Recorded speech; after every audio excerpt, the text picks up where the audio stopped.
The Gateway Arch rises majestically along the Mississippi. It dominates the skyline and anchors St. Louis to the area's rich history. A patchwork of Mark Twain, the Lincoln-Douglas debates, and Lewis and Clark. But the main story is the Mississippi, a magnet for people like Scott Gibbs, who'd planned to make a living from it until a barge accident cut short that dream. The barges bumped together, and they came apart, and I fell in between them. And the boat was actually sucking me down. Decking boots come up close to your knee. Well, when they pulled me out, my boots was at my ankle. The accident broke his back and his spirit, and then the medical bills began mounting. Surgery took care of his injury, but a doctor can't fix everything. It was hard because I was dealing with my back. You know, I couldn't work no more, couldn't provide for my family, and then my wife comes home and says, well, I've met somebody else and we're done. So it was a lot to deal with at the time. At this point, you're thinking it couldn't possibly get worse for Scott, but it did. After my savings was gone, the car was repossessed. You know, the lights was turned off, the water was turned off. I was cleaning up in gas stations. The man who'd made his living from the river suddenly found himself adrift. No job, and with a disability, no prospect of one.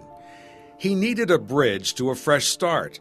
And then one day, walking past the offices of Challenge Unlimited, he found a new family. So I went into the Challenge headquarters office.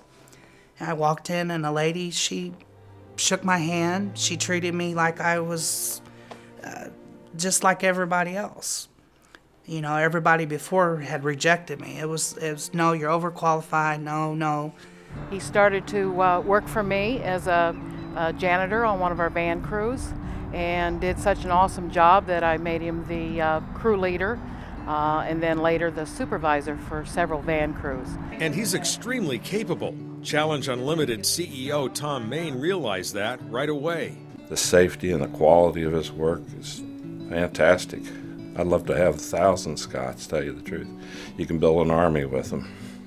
Or an Air Force, because right now, in addition to overseeing 2 rest stops, Scott's primary mission is coordinating the recycling program at Scott Air Force Base near St. Louis.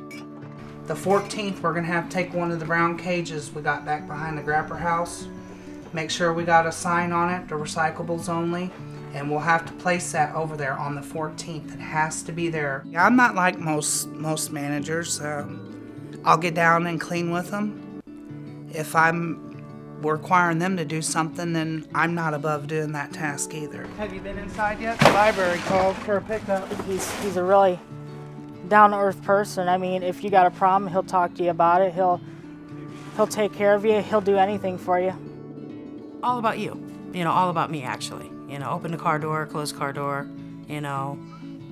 He just thinks of me first. So, on a warm spring day, it's not unusual to find them at a St. Louis landmark. Ted Drew's, famous for a frozen custard called a concrete, a confection so thick you can turn it upside down. It might be a metaphor for Scott's life.